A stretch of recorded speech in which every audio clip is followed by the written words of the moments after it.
बिस्मिल्लाहिर्रहमानिर्रहीम। अस्सलाम वालेकुम फ्रेंड, क्या हाल है। आज हम छोटी सी बस रेसिपी के साथ आपके साथ हाज़िर हुए हैं।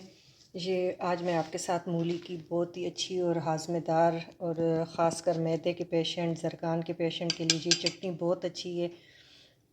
तो इसको मैं चॉपर में बना रही हूँ। तो मैंने ये जो मूली के कच्चे कच्चे पत्ते होते हैं ना, एक तो ये मोटे वाले, ये नहीं, जो इधर एंड में छोटे छोटे होते हैं, वो मैंने 2-3 लेके इसको मैंने काट दिए। ये भी मैं ऐड कर लूँगी। ये सब्ज़ धनिया, ये सब्ज़ मिर्चें और ये हाफ़ मूली मैंने की है।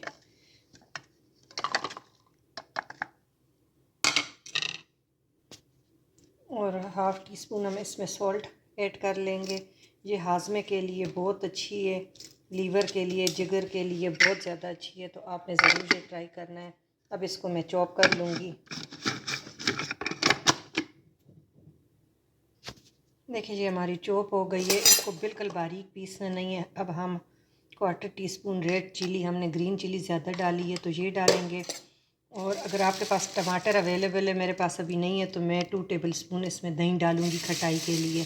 नहीं तो आप एक बड़ा टमाटो जो है वो चॉप करके तो वो आपने डालना है, लेकिन दही के साथ भी ये बहुत ही टेस्टी बनती है।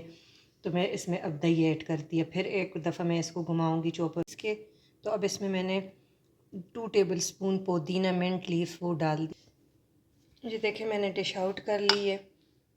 माशाल्लाह ये बहुत ज़्यादा महीन नहीं है, थोड़ी सी चॉप है, हल्के हल्के चंक्स इसमें आ रहे हैं, लेकिन बहुत टेस्टी माशाल्लाह। आपने ज़रूर ट्राई करना है और मुझे फिर बताना है।